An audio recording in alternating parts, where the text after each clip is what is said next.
Welcome to the 2025 Big 12 Football Media Days powered by Microsoft Copilot. I think everyone kind of knows the drill by now. Today's press conference will begin with Commissioner Brett Yormark. I ask that when we open it up to questions after his opening remarks, please raise your hand. We'll get a mic holder to you, identify your name and your corresponding outlet. And with that, please welcome Big 12 Commissioner Brett Yormark.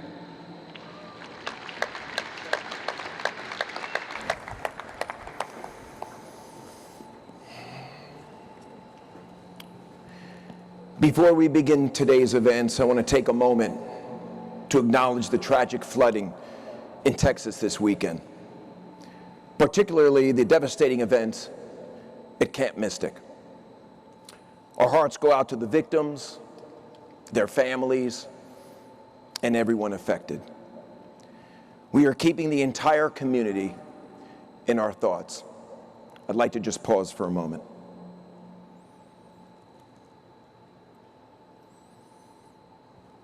Thank you. It's great to have our 2025 Football Media Days powered by Microsoft Copilot back in Texas. I want to thank the Dallas Cowboys and the Jones family for hosting us in this remarkable venue. I'd like to thank every member of the media for being here and for your continued coverage of our conference.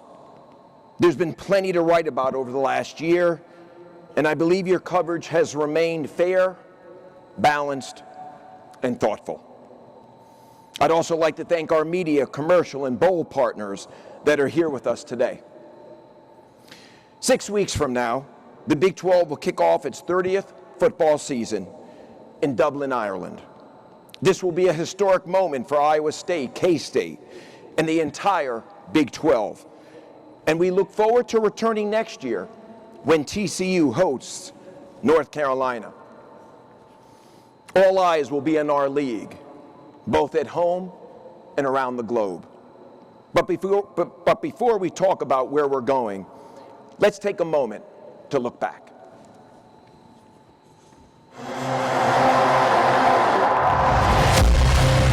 The Big 12 will always be ambitious, because that's who we are. King's back in the throne's mind. The future's here and it's my time. Yeah, got him back in business. The wildly entertaining and unpredictable Big 12 has a chance to make Arizona State the Big 12 champions. Oh, superhuman kill the Heisman now. The Heisman goes to Travis Hunter. Touchdown, Kansas State takes the lead. This tosses it. Touchdown, TCU. Keeps it. Surges in. The Cyclones seal the deal. Kicking, scoring. He might go. They are in the college football. Look at this Scatterboot. Gets up. Scatterboot's going to try to throw it. And it is caught. And into the end zone goes the play. It's Big 12 soccer here at CPKC Stadium. Came to play, we feel the heat. Rip the chains and turn the loose. I'm bringing fire. Big 12 tournament champions. The dream remains alive. Has done it. Tear down. Omaha bound. We feel the heat. Now it's time to turn the loose. Welcome to Inside the 12's Big 12 Football Schedule Reveal Show. Now turn the loose. Now turn the loose. With the second pick, the Jacksonville Jaguars select Travis Hunter. With the 8th pick, the Carolina Panthers select Teteroa McMillan. Just like 1994. It is caught. What a catch. Swept off. Intercepted. There's the finishing touch. The blitz, and he got him. Whoa. He got low. Dangerous. All the way. 4-6. Now it's time to turn the loose.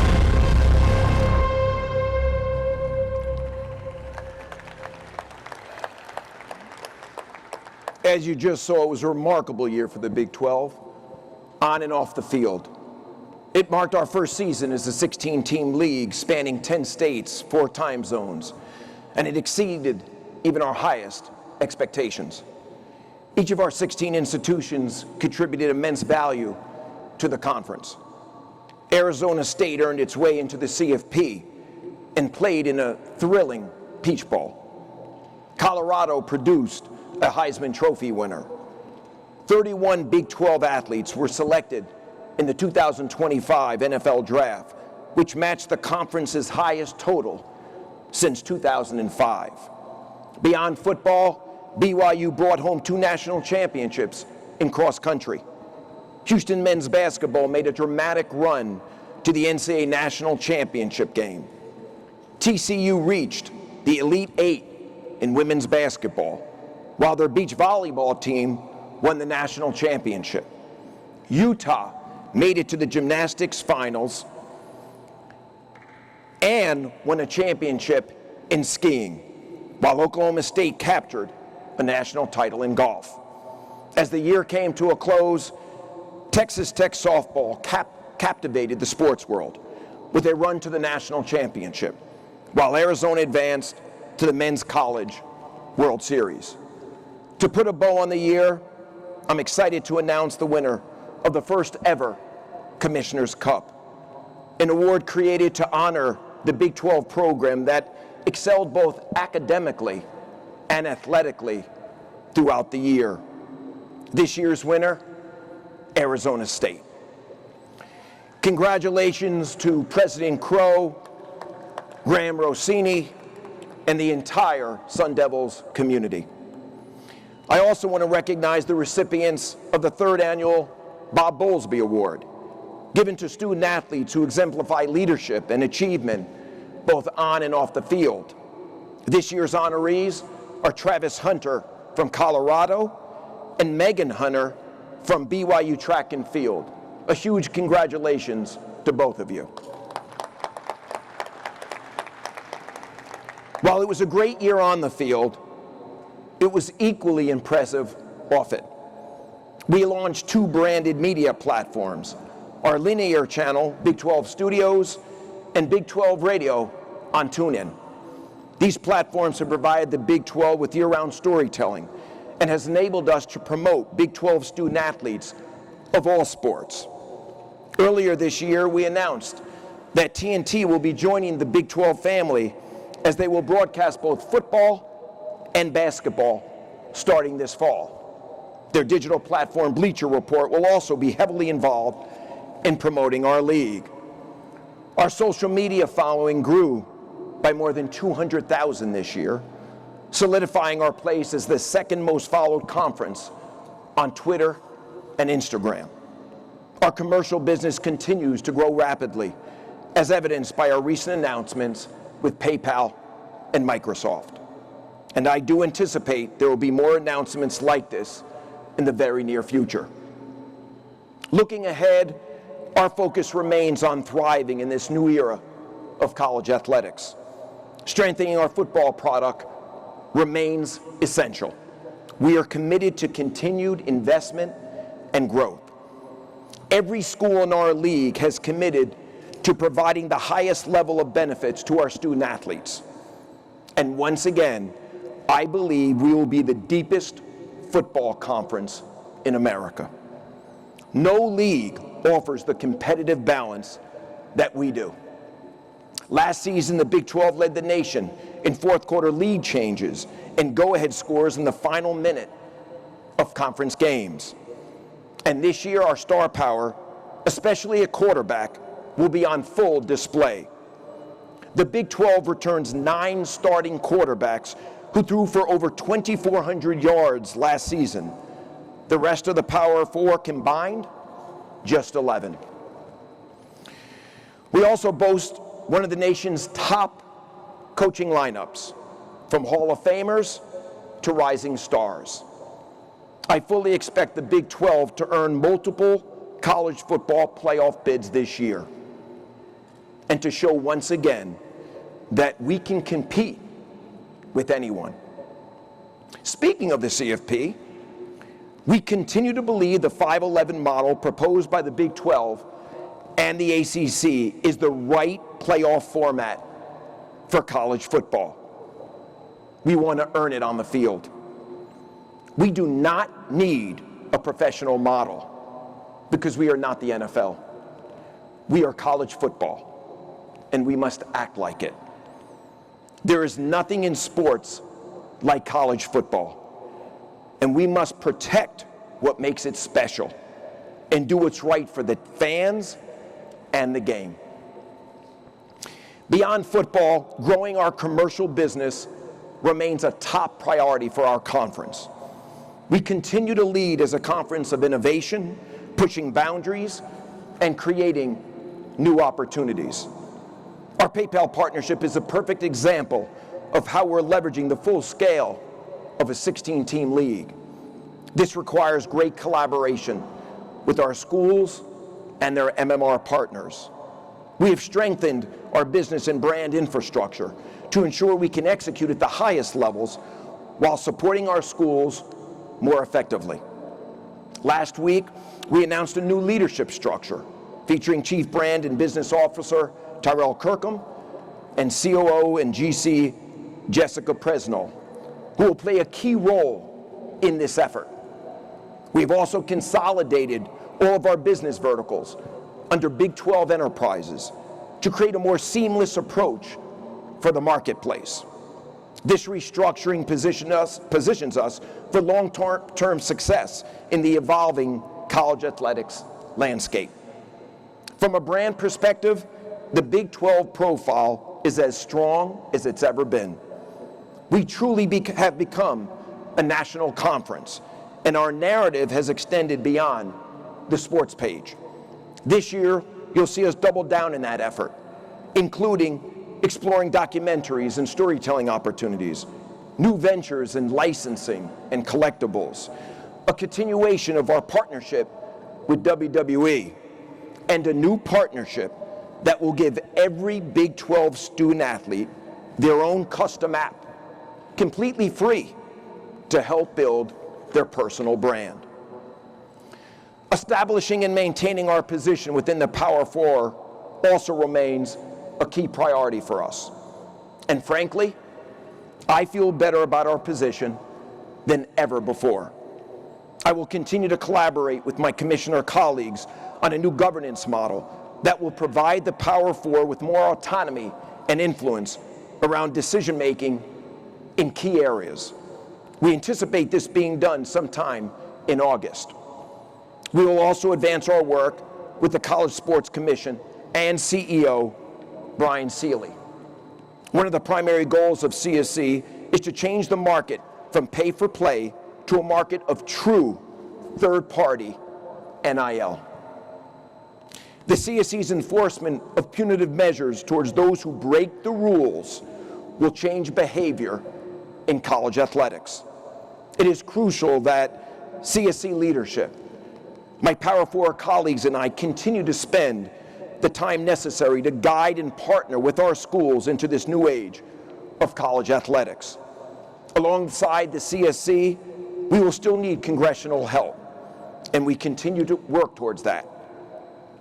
This is a defining moment for all of us, and one that we need to take full advantage of.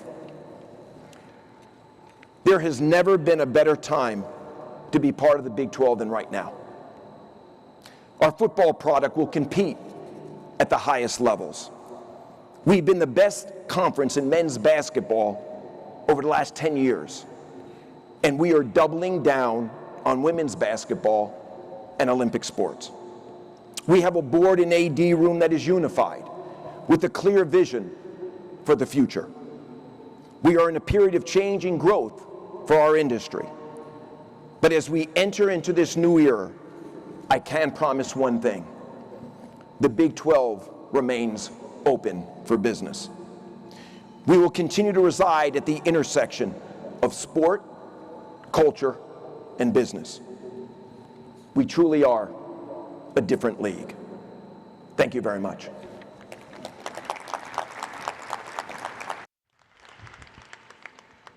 Thank you, Commissioner. We will start by opening up with questions. First question, Brett Murphy, newly minted On3 reporter.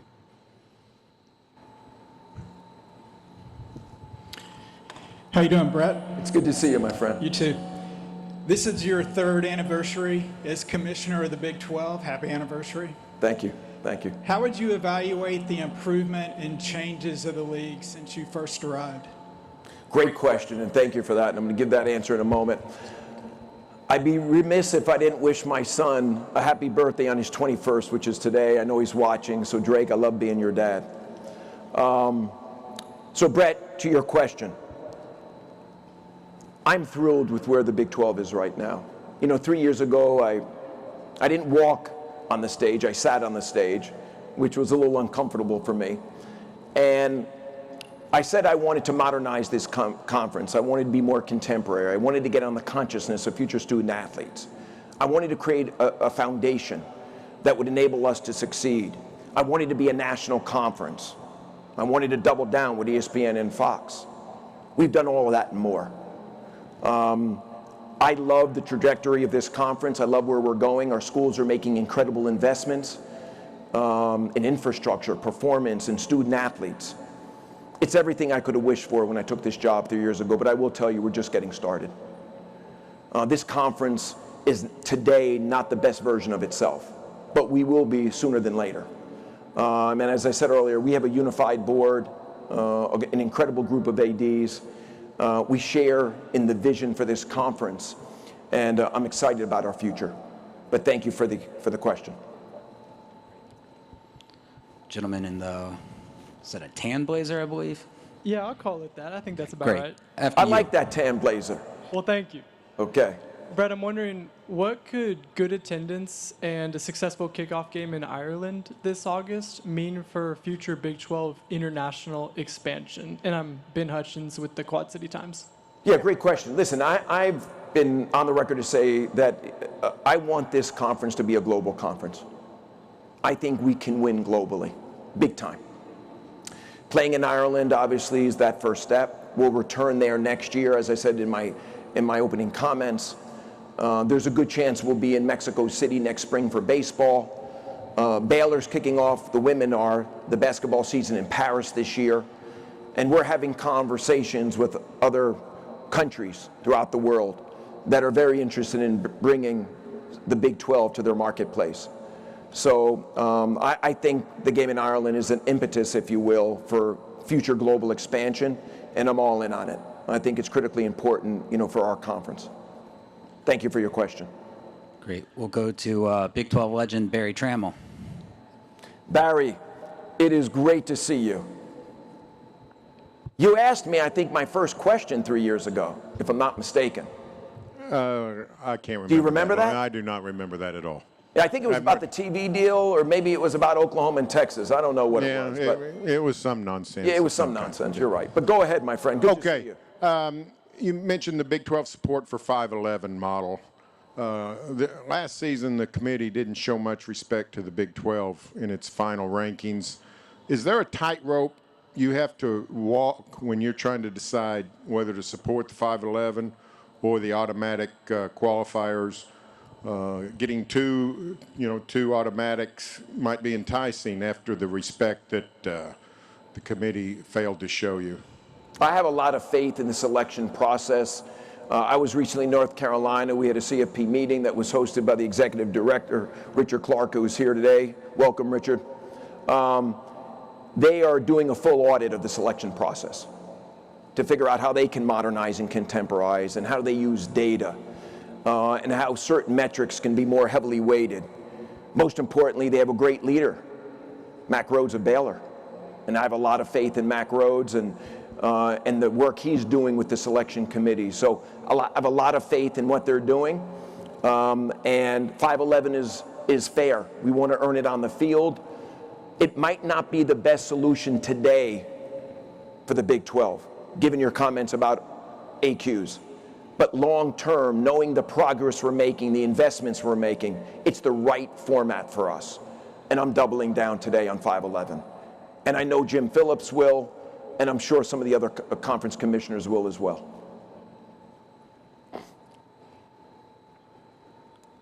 Go ahead.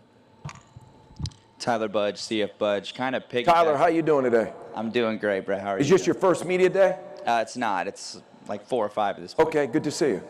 Thank you. Kind of in the same vein with the 511 model, it's been talked about how some of the criteria for the committee might change with the adoption of that model, at the promise of factoring in strength of schedule more heavily. I know you just touched on it a little bit, but talking about those factors changing and the criteria changing, how does that factor into your support of that model? Listen, I'm going to defer to Richard Clark. He's here today, but I think as you look at how things are weighted, the different metrics, strength of schedule matters. And there's some new metrics that are going to be brought into the puzzle, I think, as well, to complement what's already there. So again, I'm confident we'll get to the right place, and ultimately I'm confident we'll go to 5'11". Great. We'll go to Melissa. While we wait for the mic, everyone should know Melissa, who's about to ask this question, was my 7th grade basketball coach. Where's Melissa? Make sure you show her the love. And I also was team MVP. Not that anyone asked, but. I don't know if we need to verify the team MVP thing, Clark, but I'm going to let you have it. Melissa, still send my box score. Melissa, was he any good? Listen, Clark was the best player on a very middle school basketball team. That's what I do best. Best out of mid. So you're saying he was an outlier on a team that wasn't that good? You know what? I like the way that you phrased that. That's why you're up there and I'm down here, right? Okay. All right. Clark, congratulations. Okay. I feel like we've derailed this whole thing, but it actually segues nicely into my question. So thank you, Clark. Melissa Triboser with Frogs Insider. Nice to see you. You mentioned doubling down on women's basketball in the Olympic sports in an era of rev share where I would say every fan base wants every dollar thrown to football. What is that practically going to look like in this conference? I can't speak for our schools because obviously they determine how they want to slice the pie, if you will. But I can tell you in conversations, women's basketball matters. And it matters to our conference. We want more linear exposure for our games, which we're working on. And, from a conference perspective, we're looking to elevate and amplify women's basketball in all the right ways. Candidly, last year I went to more women's basketball than I did men's basketball. I've become a big fan. So we're going to work to double down, as I mentioned in my comments, and I'm excited about where we're going. Thank you for your question. Next question. How you doing, Brett? How you doing? I'm Jared Ramirez with RedRaidersports.com. Red Raider, did you say? Red Raider Sports, yes, sir. Okay, and is this your first media day or not? That's my second one. Second. How do you like the setup versus Vegas? I wasn't in Vegas last year. I went to Arlington the year before that. But what do you think about it here? It's pretty nice. You like it? Yes, sir. It feels big? Yeah, I'd say so. Okay, good. I like Thank it. you. Yes. Awesome. The stage is nice. Very The stage is nice? Yes. Great. You've put a big emphasis on expanding the conference's brand nationally and globally, like with the partnership with the WWE. Have you seen that partnership impact the conference, and do you have any more details on like future plans with the WWE? We're going to make an announcement when, Tyrell? Tomorrow. So I can't give it to you today, but we're making an announcement regarding WWE. We're going to double down with them. I can tell you that when we do collaborative activations, the engagement on social media is the highest we experience from a conference perspective. They are a terrific partner. They've been with us since day one. They continue to grow with us, and we'll have an announcement tomorrow that will answer your question. But be rest assured they're part of our plans today and moving forward. Thank you. Go to Mitch Harper with KSL. Yeah, Brett, right over here. Oh, Mitch now Harper. You've been here a couple of years. You know me. I'm always here. How are you today? Doing great, Brett. Good. Mitch Harper, KSL Sports in Salt Lake. I'm curious, you mentioned that you believe this is the deepest football conference in America. How critical is it, though, for your league to have one or two brands that emerge annually as playoff contenders in your viewpoint? Critical. I like how you stated that. I think parity matters, and I think ultimately over time, and it's hopefully sooner than later, there'll be a couple of our schools that will emerge, as elite schools that are always part of the conversations at the highest levels, and that's what we're working towards. But it starts with parity and being competitive top to bottom, and I think we're there. And I think we're the best in the conference or in the country when you think about how deep we are, top to bottom. But I do believe that long term you need certain schools to emerge to the top, and I think we're getting there. But great question. Thank you. Any other questions? Okay, thank you again. Oh, you got one you more. have one more. This will be the last one. Right here, Commissioner. Hello. Nice to see you. Max Peta, Walter Cronkite Sports Network. Is this your first? This is my first media day. What do you yes. think? It looks great. Absolutely great. Have you experienced any other conference media day? I've watched them on TV, so. Okay. Yeah. Well, welcome. Yeah. Thank you, Commissioner. My question, the coaches and athletic directors made the decision to forego the preseason media poll. Obviously, it's no secret Arizona State was picked to finish dead last.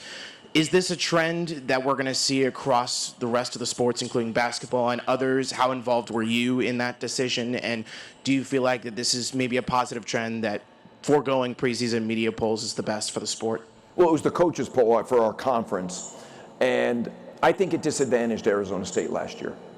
They were picked 16th, and I think that hurt them. And Scott Draber, our chief competition officer, and I discussed this. I think there's no value. And I also feel that with the transfer portal and with roster management and what goes on, you know, as you build that roster, no one knows what they really have. They know what they have on paper, but it hasn't played out. And that was the case with Arizona State last year. So I don't know if it's a trend or not, but certainly it's the right thing for the Big 12, and I'm glad we did it. But thank you for your question. I'll just add on to that real quick as our department kind of runs the media portion of that. It is not indicative of a future trend in any other sports. This is solely a football decision. Obviously, any future sport decisions will be unrelated to this one. But now we do have one last question. I apologize. Where's that? Hi, Commissioner. Hey, how are you? Good.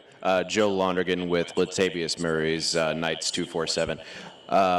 Regarding the media poll that the last gentleman just asked about, sorry about the feedback, but I guess is cutting back on that a way to eliminate any misperceptions of teams that are in the running for the college football playoff as well? Well, I mean, I guess collectively, you know, that could be some rationale. But for me and for the conference, we don't want to disadvantage any of our schools because again, with roster management and the transfer portal, no one knows really what they have until they take the field. And I think it was the right decision for us, and I'm happy we made it. But thank you again for your question. Okay, great. Thank you, everyone, for being here, and we really appreciate it. Next coach will go in about 10 minutes up on stage, and looking forward to spending time with y'all. Thanks. Thank you.